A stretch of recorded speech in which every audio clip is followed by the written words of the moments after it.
Dalam Alkitab juga boleh dibaca, ke depan juga boleh dibaca. Ayat yang benar. Saya mulai judul perikop dari sini. Orang kaya sukar masuk kerajaan Allah, sama? Oke, saya bacakan. Ada seorang pemimpin bertanya kepada Yesus, katanya, "Guru yang baik, apa yang harus aku perbuat untuk memperoleh hidup yang kekal?"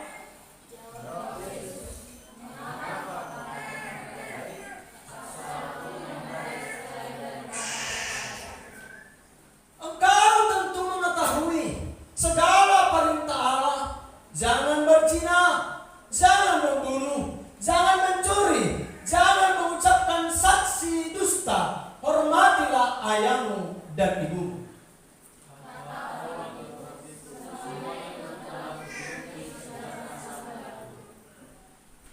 Mendengar itu, Yesus berkata kepadanya, "Masih tinggal satu lagi yang harus kau lakukan. Juallah segala kau miliki dan bagi-bagikanlah itu kepada orang-orang miskin, maka kau akan beroleh harta di surga. Kemudian datanglah kemari dan ikutlah aku."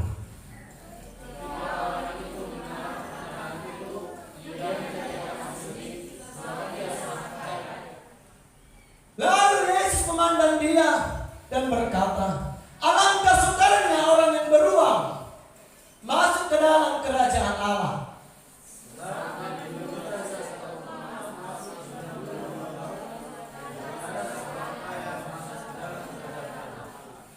Oke, masih ada? Dan mereka yang mendengarkan itu berkata, "Jika demikian, siapakah yang dapat diselamatkan?"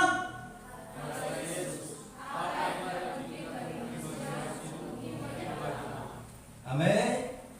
Oke. Coba mundur baru. Bukan. Ayat 25 depan kayaknya. Oke. Dikatakan di sini, sebab lebih mudah seekor, ayat 25. Sebab lebih mudah seekor unta masuk melalui lubang jarum daripada seorang kaya masuk ke dalam kerajaan. Bapak Ibu Saudara, mungkin kita bingung kan?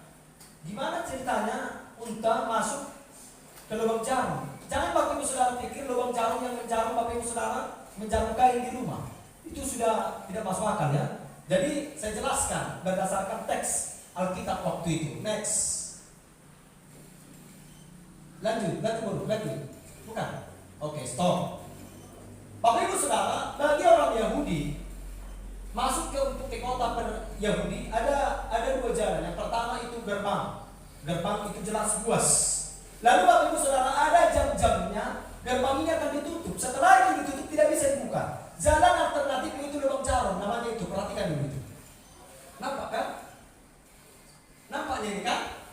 Nah, jadi ini karena kalau gerbang sudah ditutup tidak bisa dibuka, itu sudah aturan. Jam-jam tertentu. Lalu Bapak Ibu Saudara, jalan alternatifnya ini namanya lubang jarum, lubang yang kecil.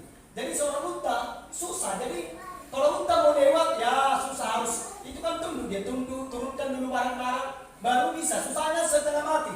Padahal sudah susah, katanya lebih mudah unta masuk ke lubang jarum daripada orang kaya. Kalau unta ada susah masuk, apalagi kita masuk ke dalam kerajaan surga, lebih susah lagi. Itu maksudnya ya. Jadi lubang jarum yang di sini, jarum yang dimasukkan ini ya, bukan jarum apa ya, menjarum kain. Jadi supaya kita paham ya. Oke. Baru kita bahas satu persatu. Oke, mundur. Oke, next. Oke. Bapak Ibu Saudara, fokus ya, amin. Oke. Ayat 18. Karena ini menarik ini, kalau kita ikuti menarik ya. Ada seorang pemimpin bertanya kepada Yesus, katanya, "Guru yang baik, apa yang harus kuperbuat untuk memperoleh kehidupan?" Perhatikan, orang kaya ini pertama dia pemimpin, yang kedua dia adalah orang kaya, tapi kerohaniannya cukup peka. Maksudnya cukup peka, dia cukup mengerti setelah mati ternyata masih ada kehidupan, ke surga atau ke neraka. Makanya dia tanya, "Guru, apa yang harus kuperbuat supaya aku memperoleh kehidupan yang kekal?" Itu maksudnya masuk surga. Ya, amin. Amin. Jadi kerohaniannya cukup peka. Bagaimana dengan kerohanian kita? Mari kita tanya pribadi lepas pribadi. Next. Lagi pun. Coba dulu ayat 22. Nampaknya kira-kira 22. Ayat 22 sama-sama kita baca. 1, 2, 3 ya.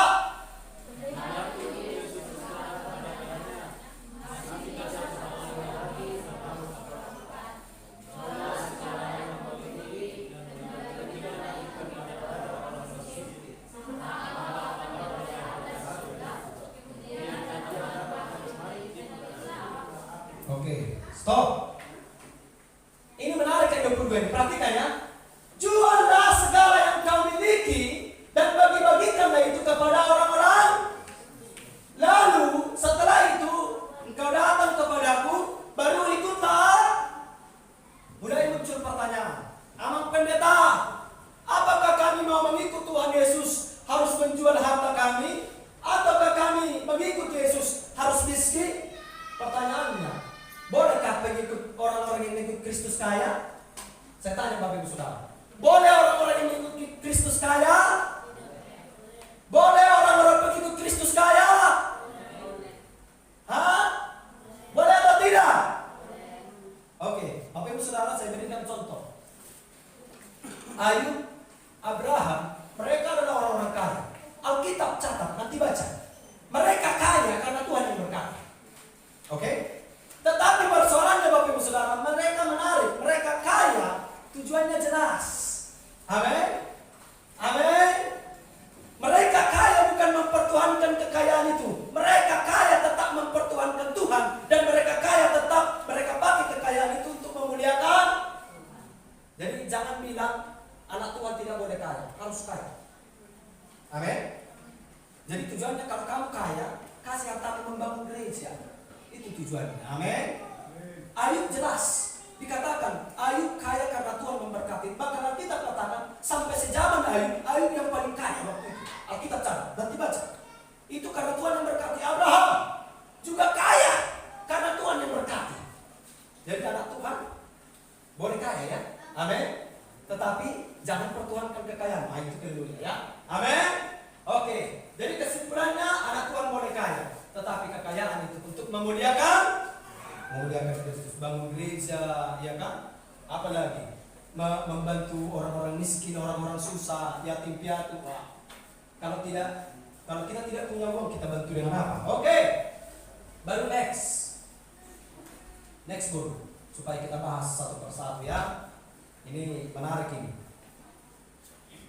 Oke. Lanjut guru. Oke, stop, next terus. Oke. Bukan, mundur. Oke. Ini perhatikan. Ayat yang ke-20. Sama-sama dulu kita baca dulu ayat 20. 1, 2, 3 ya.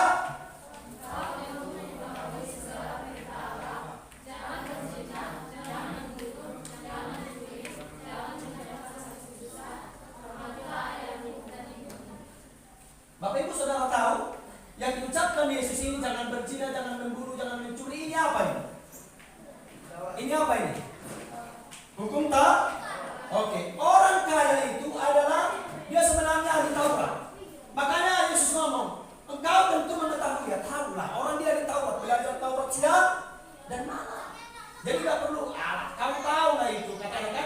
Tetapi menarik Bapak Ibu Saudara. Perhatikan ya. Bapak Ibu Saudara tahu berapa hukum Taurat? Berapa hukum Taurat? Oke.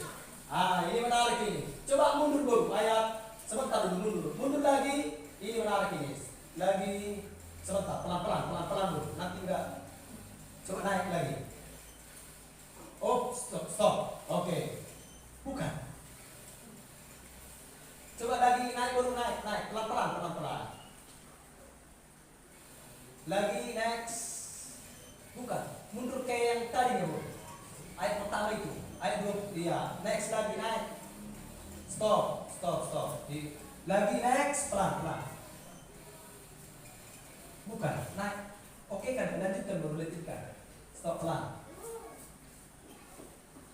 Oke, ayat 21. Sama-sama kita baca. 1, 2, 3 ya.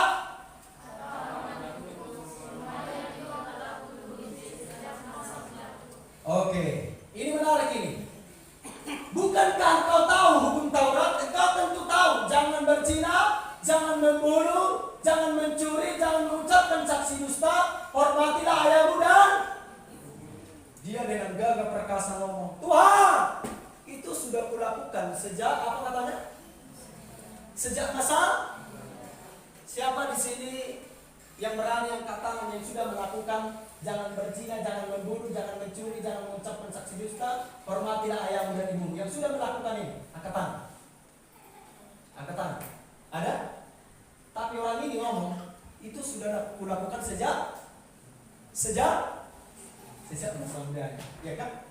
Persoalannya, kalau Bapak Ibu sudah baca tadi ini, Yesus percaya enggak orang ini melakukan ini sejak masa mudanya? Percaya? Tapi saya nggak percaya. Iya kan? Ini hanya kepedean ini. Iya kan? Nanti saya jelaskan. Oke, next. Baru ini supaya kita cermati. Next baru. Lagi stop. Inilah hukum Taurat. Next supaya kita jelaskan. Kecil sekali ya. Nampak ya kira-kira? Nampak? Oke. Di kiri saya buat 10 hukum Taurat. Mulai hukum Taurat pertama sampai 10. Saya jelaskan ya, saya ulangi hukum Tauratnya. Perhatikan ya. Oke, yang pertama hukum Taurat. Jangan ada padamu Allah lain di hadapanku. Yang kedua, jangan membuat bagimu patung yang menyerupai apapun yang ada di langit, di bumi, dan di dalam bumi. Hukum Taurat ketiga, jangan menyebut nama Tuhan Allahmu dengan sembarangan. 4. Ingat dan kuduskanlah hari Sabat, hari Tuhan ya. Yang kelima, hormatilah ayah dan yang keenam, jangan membunuh. Ketujuh, jangan berzina. Ke-8, jangan mencuri. 9, jangan mengungkapkan saksi dusta tentang sesamamu. 10, jangan mengingini rumah sesamamu, jangan mengingini istrinya atau apapun yang menjadi milik sesamamu. Itu hukum Taurat 1 sampai. Sekarang kita kembali ke 20. Engkau tentu mengetahui segala perintah Allah. Jangan. Hukum Taurat keberapa ini? Jangan berzina. Hukum Taurat keberapa ini? Hukum Taurat. Perhatikan ya. Oke. Jangan berzina, hukum Taurat ke-7. Jangan membunuh, yang hitam sebelah kanan, yang hitam. Jangan membunuh, hukum Taurat keberapa? Ke-6. Jangan mencuri, hukum Taurat keberapa? Ke-8. Jangan mengucapkan saksi dusta, hukum Taurat keberapa? Ke-9. Hormatilah ayah dan ibu, hukum Taurat keberapa? Ke-5. Berarti hukum Taurat ini menjelaskan yang dijelaskan oleh Yesus 5 sampai 10. Persoalannya, kenapa tidak dimulai Yesus hukum Taurat pertama? Itu persoalannya. Oke? Kira-kira paham? Kenapa Yesus lompat sampai yang ke-7? Yang penting Yesus lompat 5 sampai 10. Kenapa tidak dimulai dari hukum Taurat pertama? Ada 2 jawaban. Yang pertama, kemungkinan Yesus tidak tahu hukum Taurat 1 sampai 4. Atau yang kedua, dia lupa. Tapi ini tidak mungkin. Amin. Kenapa Yesus lompat? Itu adalah pertanyaan. Ya? Oke ya? Kira-kira bisa diikuti? Oke? Jadi Bapak Ibu Saudara, secara tidak langsung sebenarnya Yesus tahu. Sebenarnya itu hanya kepedean. 1 sampai 4 engkau belum lakukan. Karena aku tahu. Bapak Ibu Saudara, ini kan hukum Taurat perjanjian lama 10. Oke? Supaya ikuti pelan-pelan ya. Hukum Taurat itu adalah 10 perjanjian lama. Lalu perjanjian baru, murid-murid tanya kepada Yesus, Yesus, apa sih hukum yang pertama?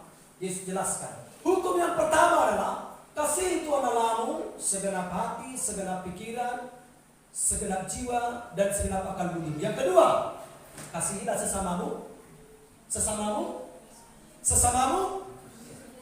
Dipersingkat Yesus. Perjanjian lama 10, perjanjian baru Yesus persingkat menjadi 2. Sebenarnya kalau Bapak Ibu Saudara tahu hukum Taurat ini 1 sampai 4 itu kepada Tuhan.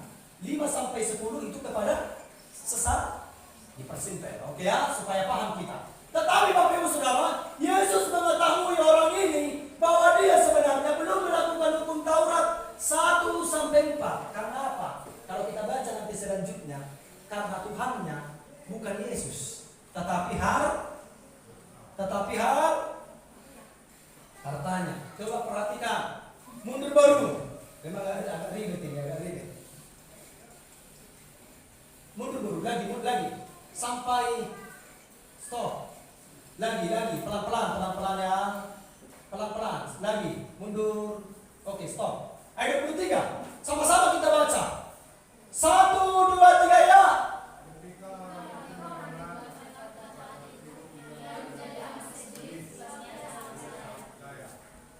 Sekali lagi kita baca. 1, 2, 3 ya.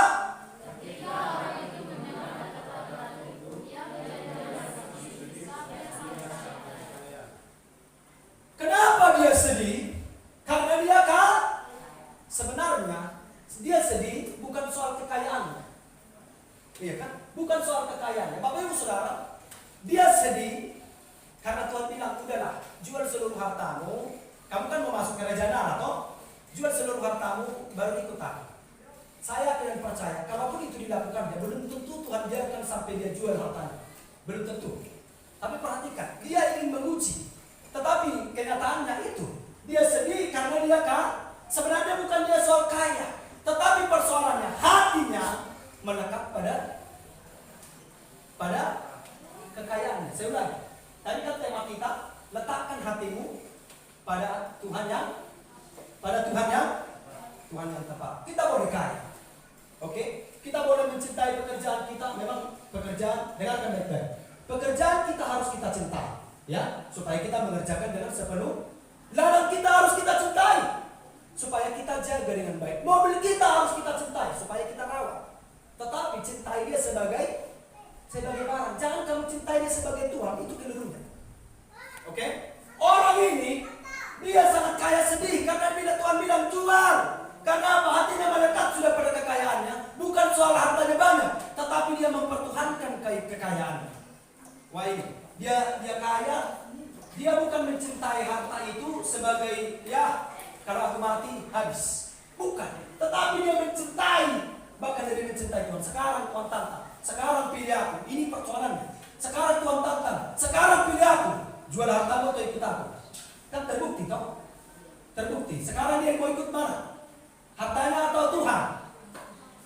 Terlihat kan? Tuhan orang ini mana?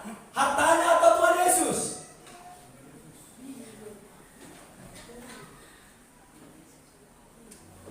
Tuhan orang kaya yang teks firman Tuhan yang kita baca. Tuhannya sebenarnya hartanya atau Tuhan Yesus? Hartanya. Bapak Ibu Saudara, dengarkan baik-baik. Perhatikan kepada saya. Kalau hari ini Tuhan ada, langsung menghilang dari surga, dia ada di tengah kita. Lalu tiba-tiba dia tanya. Jemaat di sana. Lalu dia letakkan pertanyaan ini. Jual segala hartamu, ikut aku. Saya nggak tahu apa jawaban kita. Tapi Bapak Ibu Saudara, dengarkan baik-baik. Dengarkan baik-baik. Tapi orang kaya ini mewakili kita semua. Saya yakin nggak usah mulu-mulu. Semua kita, termasuk saya, mencintai harta kita. Iya kan? Kita semua mencintai harta kita. Bahkan kita Bapak Ibu Saudara, dalam hari yang sama, hari Minggu, ada dua yang terjadi. Ke gereja atau ke ladang. Sampai kita bingung loh. Bingung kita. Nggak usah apa. Karena kita mencintai. Makanya saya bilang, teks firman Tuhan ini, orang ini adalah mewakili kita semua. Seluruh orang Kristen. Nggak usah mulu-mulu. Iya kan? Sampai kita bingung. Kita mau pilih mana? Ke gereja atau ke ladang? Iya kan? Kalau aku tidak ke ladang, kena curi, kena lain sebagainya. Iya kan? Kita bingung. Tuhan kita mana? Orang ini kan bingung. Tapi Bapak Ibu Saudara, firman Tuhan ini teks berkata, orang kaya ini meninggalkan Yesus dengan amat sedih. Karena dia tidak rela kehilangan hartanya. Karena dia sudah terlanjur meletakkan hatinya 100% pada hartanya. Matius katakan, di mana hartamu berada, di situ apa? Di situ apa? Hatimu berada. Jangan salah meletakkan harta. Letakkan hartamu di gereja supaya hatimu juga berada di gereja. Amin. Amin. Salam kiri kanan. Letakkan hartamu di gereja, bilang.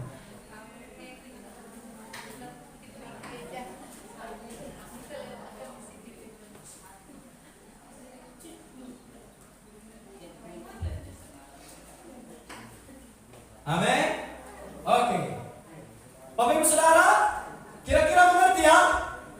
Kita tidak salah kaya, tapi jangan letakkan hatimu pada harta. Jangan letakkan hatimu pada mobilmu, jangan letakkan, karena suatu saat mobilmu akan rusak, karena suatu saat harga sawit akan turun. Tetapi letakkanlah hatimu pada Tuhan yang tepat. Bapak Ibu Saudara, dengarkan baik-baik. Segala sesuatu yang ada di bumi ini bisa menjadi Tuhan. Saya ulangi, segala sesuatu yang ada di bumi ini bisa menjadi Tuhan. Tuhan orang Kristen ada, Tuhan orang Islam ada, Tuhan orang Hindu ada, Tuhan orang Buddha ada, Tuhan Permalim juga. Persoalannya ini Tuhan yang benar atau tidak. Tapi yang jelas ada Tuhan orangnya. Tapi Tuhan Yesus cuma ada pada Kristen. Itu pula persoalan. Tuhan itu banyak. Hartamu bisa Tuhanmu, handphonemu bisa Tuhanmu, anakmu bisa Tuhanmu, semua bisa menjadi Tuhan kita. Oke, saya katakan tadi kenapa orang ini sedih? Karena tidak rela menjual hartanya, karena hatinya itu sudah 100% dia taruh kepada kekayaannya. Perhatikan, tahu Abraham? Tahu. Siapa nama istrinya? Sekali cecean ya. Siapa nama istrinya? Sarah. Tuhan ngomong, kamu akan mempunyai anak. Lalu Bapak Ibu Saudara, tahun demi tahun, puluhan tahun, ternyata anak itu belum. Wah, mereka sampai tidak sabar, sampai kesabaran mereka mulai habis. Lalu mereka pakai cara mereka. Mereka hadirkanlah pembantunya, namanya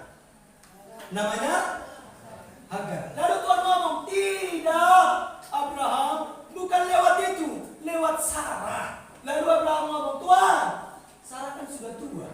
Kalau bahasa kedokterannya sudah menopause, jadi impossible, kan begitu kan mengandung. Tetapi Tuhan ngomong, tidak, melalui Sarah kata Tuhan. Lalu Bapak Ibu Saudara, puluhan tahun hadirlah anaknya namanya Bapak Ibu Saudara, kalau Bapak Ibu Saudara di posisi Abraham, saya nggak tahu mana pilihan. Tapi Tuhan ngomong, Abraham, korbankan anakmu. Katanya, wah, dia mulai kebingungan. Aduh Tuhan, sudah puluhan tahun aku menunggu anakku Ishak ini. Kau minta lagi Tuhan, katanya kan. Tetapi Tuhan ingin melihat sebenarnya seperti dia tahu kan, seperti orang kaya. Itu yang sedang. Makanya Bapak Ibu Saudara, ketika kita mempertuhankan segala sesuatu, suatu saat Tuhan akan tantang kita. Mana yang harus kita pilih? Ini akan menjawab segala. Lalu Tuhan ngomong, Abraham, korbankan. Saya tahu Bapak Ibu Saudara, kalau saya membaca tafsirannya, satu hari dia itu bergelut dengan hatinya. Aduh Tuhan, gimana? Dia bergumul terus. Tetapi Bapak Ibu Saudara, pada akhirnya dia tahu meletakkan hatinya pada Tuhan yang tepat. Oke Tuhan, aku siap. Dia pergi membawa anaknya Ishak, ya kan? Lalu dia korbankan. Coba dulu seorang dulu membaca. Coba buka dulu Kejadian. Salah seorang aja. Kejadian pasal yang ke-22. Kalau tidak salah ya. Coba dulu. Kejadian pasal 22. Kalau saya tidak salah. Oke, ternyata tepat. Oke. Coba dulu ayat 12. Anak muda, salah satu bacakan. Kejadian 22 ayat 12 dengan suara yang keras. Cepat. Ayat 20 ayat 12 kan? Iya. Cepat. Dengan suara yang keras. Kejadian 22 ayat 12. Lalu dia berfirman, jangan bunuh anak itu dan jangan kau apa-apakan dia, sebab telah kuketahui sekarang bahwa engkau takut akan Allah dan engkau tidak segan-segan untuk menyerahkan anakmu yang tunggal kepadaku. Amin. Wah, sudah diapa? Lalu si Ishak ngomong, tua, Pak, nih mau kita korbankan, katanya waktu dikorbankan kan? Nanti ada, tenang, kata Abraham terus. Lalu dia naikkanlah Ishak ke atas ini meja apa kan, seperti batuan untuk dikorbankan. Lalu ditutup matanya, karena dia tidak tega. Kalau saya baca apa, nggak mungkin bola matanya ditusuk kan, kira-kira gitu. Lalu dia tutup matanya pakai kain, lalu ingin waktunya membunuh. Karena itu permintaan Tuhan. Dia tahu meletakkan hatinya pada Tuhan. Sekalipun itu anaknya sudah tunggu-tunggu lama. tapi dia tidak mempertuhankan Ishak. Lalu dia ingin begini, Tuhan izinkan dia korbankan anaknya. Tuhan izinkan tidak dikorbankan Abraham anaknya. Tidak. Abraham, stop. Jangan lagi korbankan karena aku sudah tahu. Ternyata sekalipun kau mencintai anakku Ishak, tapi engkau tetap mempertuhankan. Kata Tuhan. Lalu Tuhan ngomong, jangan Abraham. Lihat di belakang. Di situ ada seekor domba yang tanduknya lagi nyangkut. Korbankan itu. Anakmu jangan. Enggak Tuhan izinkan toh. Sama seperti orang ini. Seandainya pun orang ini mungkin bisa saja. Tidak. Tapi persoalannya Tuhan tantang. Oke? Amin. Saya ulangi. Segala sesuatu bisa menjadi Tuhan. Ada bisa menjadi Tuhan. Ulos bisa menjadi Tuhan. Mobil bisa menjadi Tuhan. Bukan hanya semuanya. Tanpa terkecuali. Semua bisa jadi Tuhan. Amin. Tetapi persoalannya, letakkan hatimu pada Tuhan yang tepat. Karena Tuhan Yesuslah Tuhan yang tepat. Amin. Amin. Oke. Next baru. Mau selesai nih. Oke. Next baru. Mungkin terakhir itu kurasa Pak. Oke. Stop. Tadi kan Yesus naikkan hukum Taurat ke 5 sampai 10, tapi 1 sampai 4 tidak diungkapkan. Jadi inilah hikmat Yesus. Yesus menjelaskan hukum Taurat 1 sampai 4 dengan cara yang sederhana. Next. Oke, mundur baru biar lebih menarik. Oke. Jualah segala kau miliki dan bagi-bagikanlah itu kepada orang-orang miskin, maka akan beroleh harta di surga. Kemudian datanglah kemari dan ikutlah. Next baru. Datanglah kemari dan ikutlah aku. Ini adalah hukum Taurat 1 sampai 4 tadi kita dengan Tuhan toh? Iya kan? Jadi Yesus naikkan. Wah, sebenarnya kalau Yesus mulai langsung 1 sampai 4, percakapan tidak akan berlanjut. Percaya?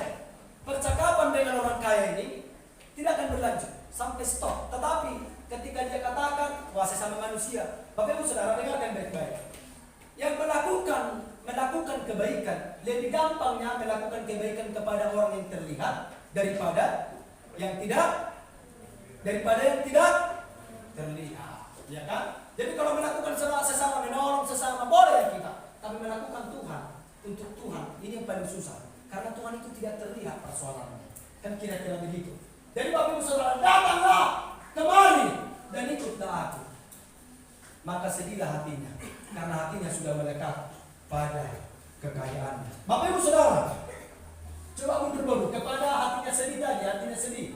Ini terakhir ini ya, terakhir. Ayo, yang hatinya sedih, lagi stop. Sama-sama lagi kita baca 23. 1, 2, 3 ya.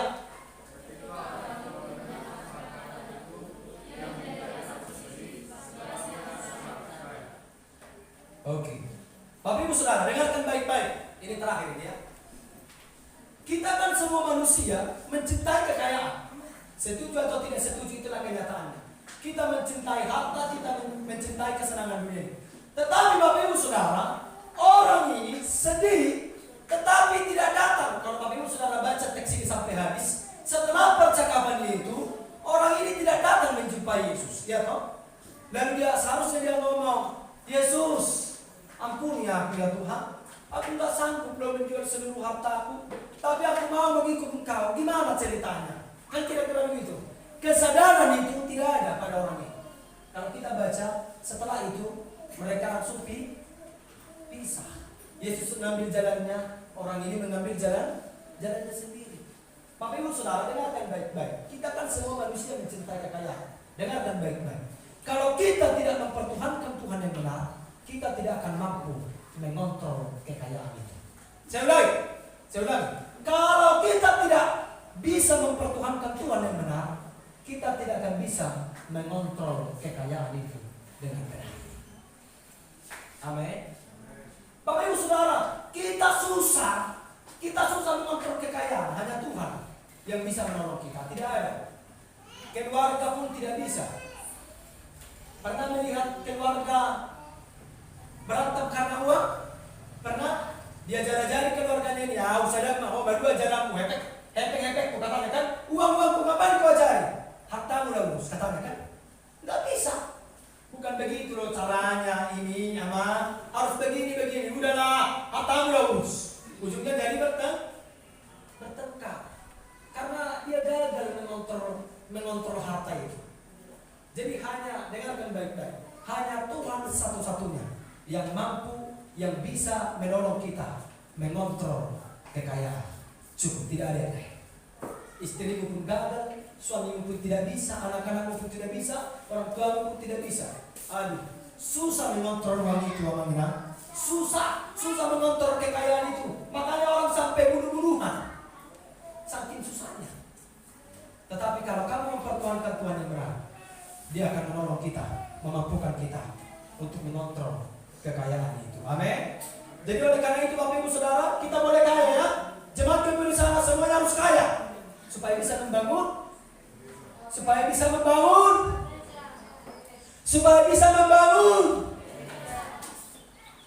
Oke ya. Uangnya membeli batu, uangnya membeli semen, uangnya membeli besi. Amin. Tapi jangan letakkan hatimu pada Tuhan yang salah. Jangan pertuhankan hartamu, jangan pertuhankan istrimu, jangan pertuhankan suamimu, jangan pertuhankan anakmu. Amin. Tapi pertuhankanlah Tuhan Yesus yang benar. Segala sesuatu bisa Tuhan kita, tetapi Tuhan yang benar hanyalah Tuhan Yesus satu-satunya. Kita tundukkan